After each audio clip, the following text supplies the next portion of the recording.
Hello everybody, welcome back to more Love Bakudan. The hours breezed by in a flash after everything, and I found myself on a loose end as the day itself began to come to a gradual close. It had been another day of successful business. It feels kind of lonely around here now that everyone's gone. I sighed as I sat behind the counter and folded my arms. I didn't know what to do with myself now that the day had come to an end. I didn't really feel like writing or reading, and I just hadn't set up the television in this place just yet. I guess I'll go out or something. Not really knowing what else to do with my time, I decided to spend it checking out the sights and sounds of the new Akiyama I'd come to grow and love. The scent of the ocean carried over the airwaves before me, and I closed my eyes as the breeze hit me with full in the face. It did feel wonderful to be back in my hometown. There was something about being in this place that I'd grown up in with such a happy childhood that just felt indescribably comfortable. Compared to the overwhelming neon of the capital city of Japan, the raw beauty that is Akiyama had to offer was in a league of its own. I did like Tokyo, don't get me wrong. There were plenty of things to love about it. Had it been anyone else moving out there, I'd bet they'd get a real kick out of it, especially at 18. But for me, I just wanted to go back home. I missed it here. Walking along the sidewalk beneath the stars hanging in the sky above, felt like a blessing to be surrounded by the environment I knew so well. The giggles and cacophonies of sound from behind me down the strip of the red light district began to set off. I found myself smirking at the idea of all these people about to have a whale of a time with all of their newfound sexual experiences. There were a few couples dotted around in front of me, walking their dogs or just hanging out along the beach beside the ocean, even at this hour. What to do? I just didn't know where to take myself. If I'd had the opportunity, I know exactly what I'd like to be doing. Getting to know Himiko a little better was all that was on my mind. Of course, the dirtier facets of my thoughts were present too. How I wanted to unwrap her from that outfit and get to see everything that lay beneath. She was just so gorgeous. Lost on what to do, I thought about all the people I'd met whilst here. Even during my loneliest times, Sei and Yuki were often the ones I'd be able to call and fall back on to do, well, whatever with, really. I thought about Yuki's workplace and how she said it was such a dive. Tapped my chin in contemplation. Maybe it'd be a good idea to get a friend's perspective on how to deal with shy girls. Yuki, as a bartender, surely would have met all types at this point, right? And I did want to see her again after everything that had happened between us, too. I wondered if she'd appreciate my presence at her bar, wherever that was. I guess I've got nothing but time. I'll have a look around on the strip and see what I can dig up. I shrugged to myself and kept Yuki's words from earlier inside my mind. She said that her bar was at the other end of the strip and that I'd find out the name of it soon enough. Couldn't help but notice she left off the name deliberately. I guess she must really not be proud of where she works. There were two bars at the ends of the red light district. There was the more upmarket one at the very end, almost going on into the main town of Akiyama, and another right at the other end, in what could arguably be called the most visibly dangerous part of our small town, too. I knew that area of town was pretty risky to be in later at night, but I figured that, as I was older, and at least a little wiser now, I could probably take care of myself, especially if a girl like Yuki could later on in the evenings. I shrugged to myself and began to make my way back down past Bakudan Books and the giggling, horny crowds of the red light district.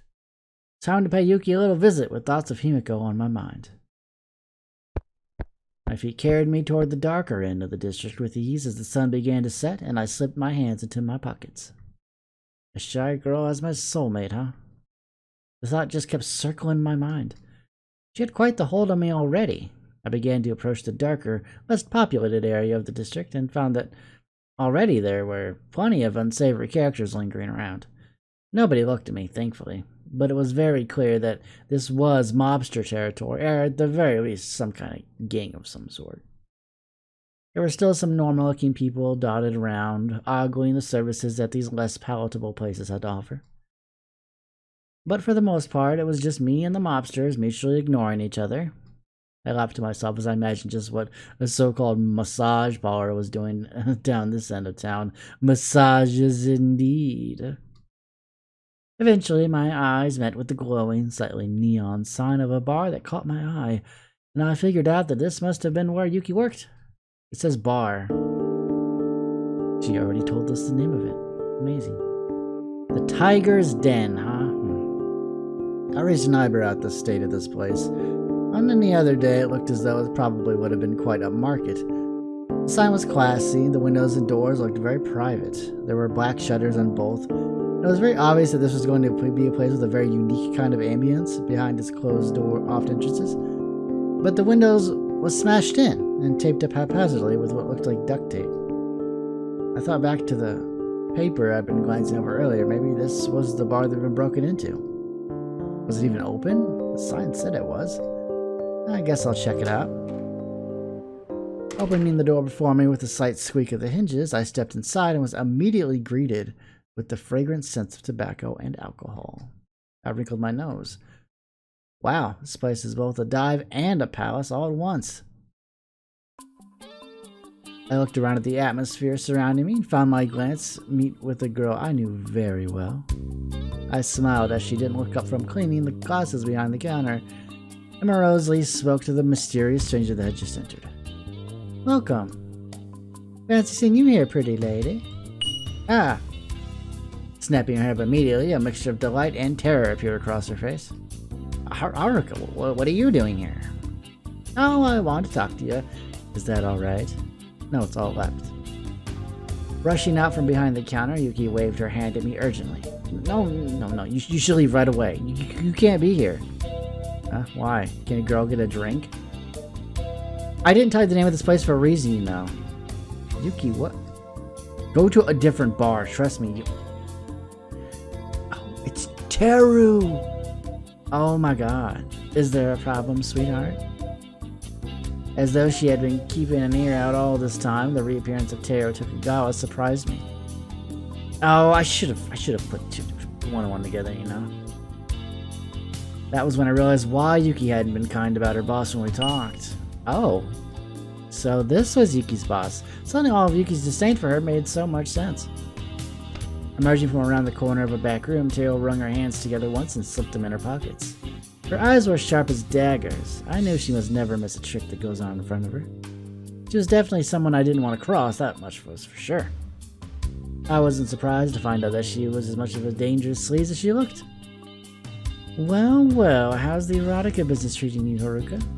I blinked incredulously. Good, thanks. Haha, so you two. You know each other, do you?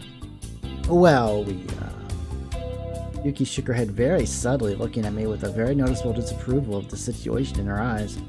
And I cleared my throat before I answered. No, we don't know each other. We've only just met. Wow, is that true, Yuki?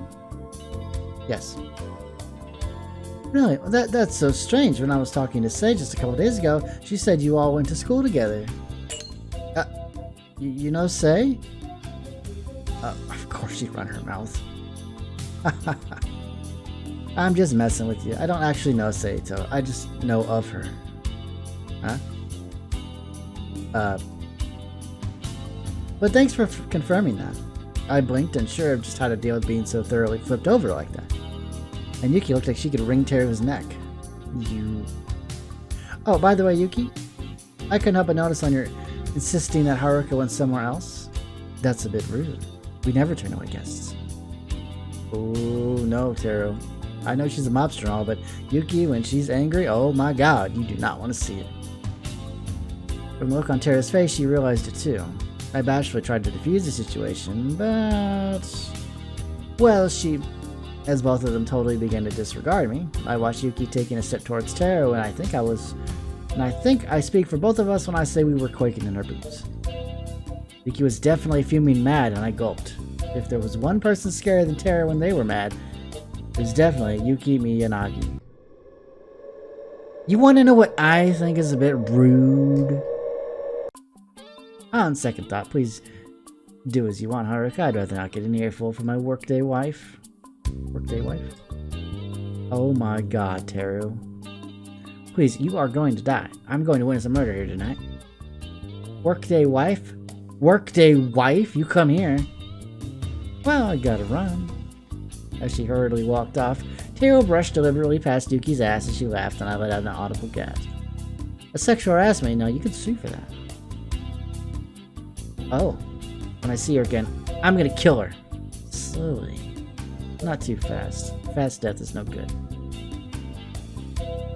Tara laughed even harder and walked away slowly with her hands in her pockets, leaving the room. Tara Tokugawa sure was an experience, wasn't she? Indeed. Well, and here I was just expecting a drink and some friendly advice. Dinner and a show. I love it. She's so annoying! She flips people to get their information like that. God, I hate her so much. I'm so sorry to deal with her, Haruka. I really was hoping you wouldn't. Picking up the bottle of whiskey from behind her, Yuki shook her head and began to pour it into a small glass before me. She's like, so what are you having? God, what are you doing here? I told you not to come looking for my work. You never listen to anything I say, do you?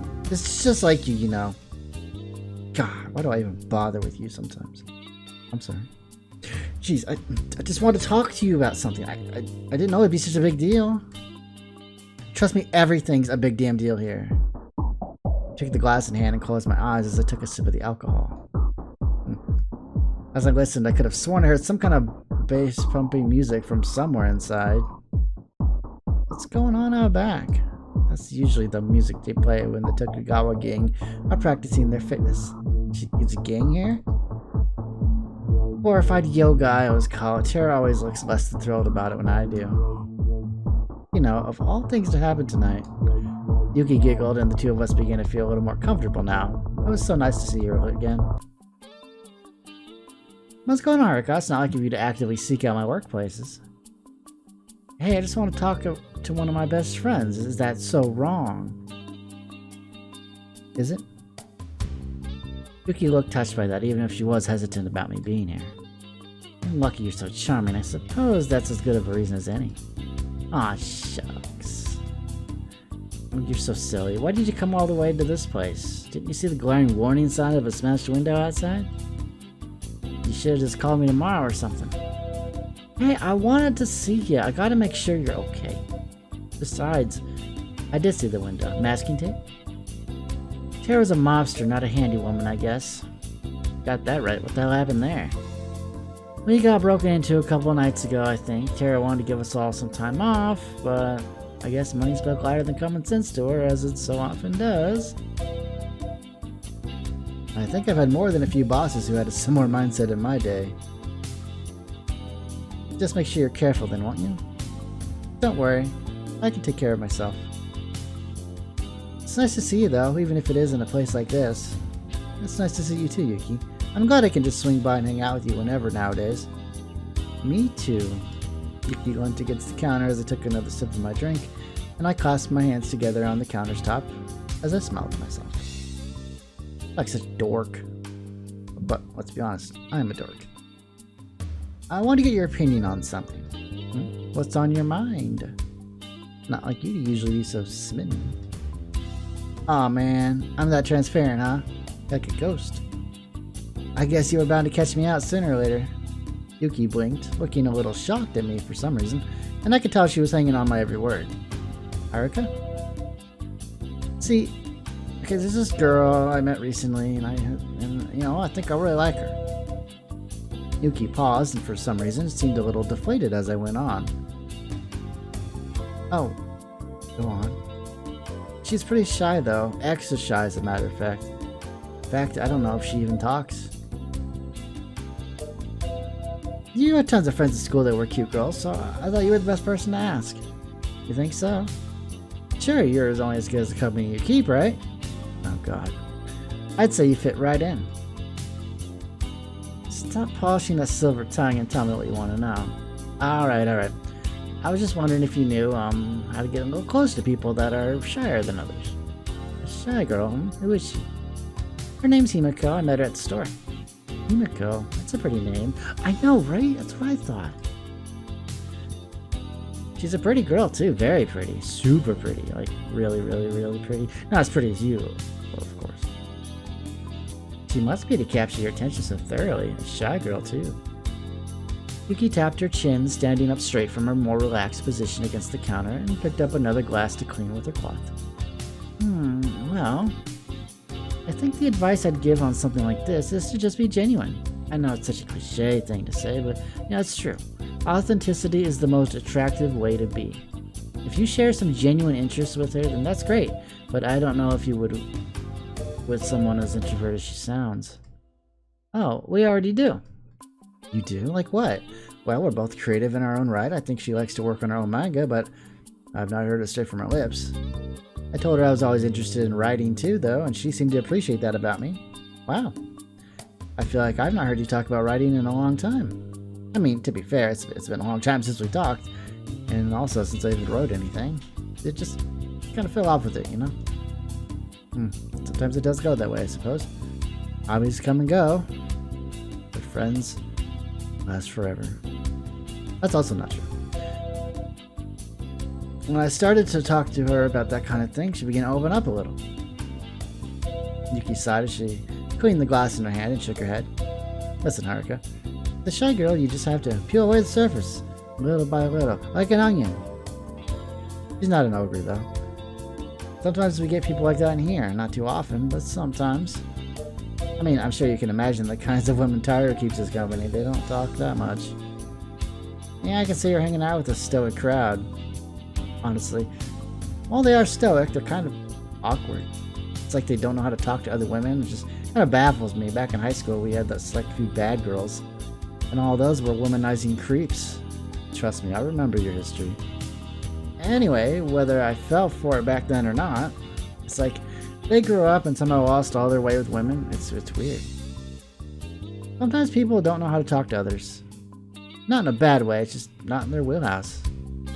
What I'm saying is that sometimes you just have to be authentic for a person to open up. Something I will give Taro is that she is caring enough about her friends to try and make them feel at home here. Sadly, that warrants me being hit on quite a lot, but aren't any of them hot at least? They might be handsome, but they're terrible people with absolutely no finesse, so it's kind of a turn off for me. Hey, you never know, maybe a gangster will be the one to sweep you right off your feet later in life. Yuki scoffed. Trust me, I very much doubt that. But anyway, my point is, just peel away her layers and get her to loosen up a little. Find common ground. Show her just who you really are. And I'm sure in saying she'll grow to love you in time. Well, thanks, Yuki. Guess I'll just keep talking to her like I always have been then. But hey, that's enough about my romance troubles. How have you been lately? I looked at the dejected appearance of Yuki and smiled meekly at me. She's so jealous. She wishes that she were the crush. And shook her head as she placed the glass and whiskey bottle back onto the shelf behind her. The usual work, not a lot to say really, you know. Wanna play cards or something? Seems like a quiet night in for you, doesn't it? Cards? Okay, you cannot tell me that you don't have playing cards in a place like this. Yuki blinked before she chuckled to herself and nodded. How did you know? Unless every movie I've ever seen has been lying to me, I know that every smoky bar has cards. Come on, let's give you a breather. Yuki smiled and nodded and held up 2 packets of playing cards she had pulled from behind the counter. Want to play with a clean deck or a loaded one? Part of me is kind of curious what a genuine loaded deck of cards would look like. But I think we should play the one that wasn't made for cheating gangsters out of their money. That's fair. I'll warn you now, Haruka Mishima, I'm undefeatable at most card games. Except solitaire. I can never beat myself. The bartender at the Yakuza Run bar being a card game champion with or without a loaded deck. There's something cool about that, Yuki. Thanks. I'll take what few positives I can get from working at a place like this. And with that, we amused ourselves for the rest of the night by playing a variety of games on top of the counter before us. It was a nice time. I found my thoughts consumed by what could be with Himiko, and what to say to her the following day. Get to know her under the surface, huh? I guess that was a given, but somehow hearing it put into words made it so much more understandable. Authenticity was key, just being yourself was the golden ticket. Yuki, you really are the best for advice, huh? Even if it's stuff I should have known a long time ago. 2 of us whittled away at the night playing cards and having drinks. It felt so cozy and fun to just hang out like this. Yuki wasn't stressed. I felt a lot better. And before we knew it, the time had whizzed right by us. As soon as another round of cards and chatting had come to an end, Taro had returned a couple of hours ago now. had come out from her office and said that it was time to close up the bar. Ah. Good evening, ladies. Sorry to break up your fun, but it's time to shut up shop. Oh, what time is it? 2 in the morning. Huh, that's early for you. Not about to make any more scathing remarks towards your employer now, are you? No, not this time. Just surprised. Oh, good. You might be my favorite, but even I have my limits. I will say, though, if you ever call me your workday wife again, I'll kill you, even if I die along with you. Duly noted. Now, even Yuki had listened up enough to chuckle at the exchange, to which Tara replied with a throaty laugh. I could tell she was kind of sleepy, which, if she hadn't been so intimidating, might have almost been cute. Almost. I trust Yuki was a good host, Haruka. I saw an opportunity to get Yuki some good favor. Sure was. I had a great time. I'll definitely be back to spend tons of money on drinks. Haruka, thank you. Is that so? Well, it sounds like she really impressed you. Maybe I'll give you a bonus then, just this once. Oh. Oh, congrats, Yuki. Teru? I know, I'm a benevolent soul. Why do you always have to ruin the moment? Alright, well, I guess I better get going then. Thanks for the advice, Yuki. I'll see you soon. Never too far away. See you, Teru. Bye-bye. Mine and Yuki's eyes met with a knowing gaze, and she smiled at me as she held up a hand to my farewell. Have a good night. You too. Thanks for the hospitality.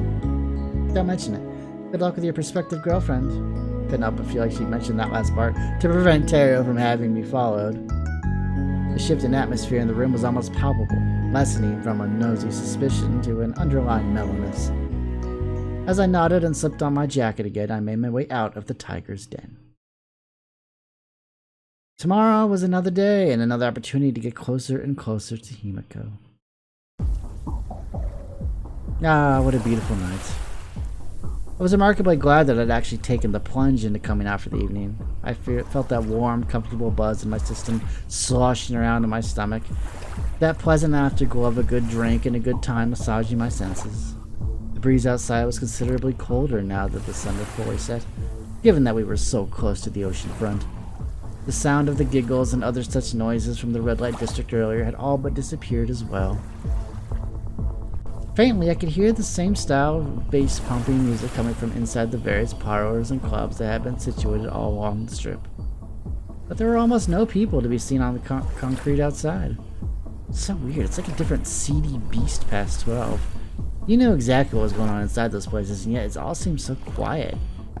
I took in a deep breath and stretched my arms. The cold air felt good inside my lungs and throat. And my eyes felt heavy and tired with the hazy comfort of alcohol. I just want to curl up in bed and fall asleep. Before me, I could see someone kneeling down beside some bushes, and it looked as though they had a camera in their hands. Who is it, I wonder? Street lamps littered along the strip illuminated the dark figure with their back turned towards me. I couldn't help but feel like, even from a distance, that I knew them. Where had I seen them before? Who is this person? We'll find out next time on More Love Bakudan. Have a good day, everybody, and as always, take care.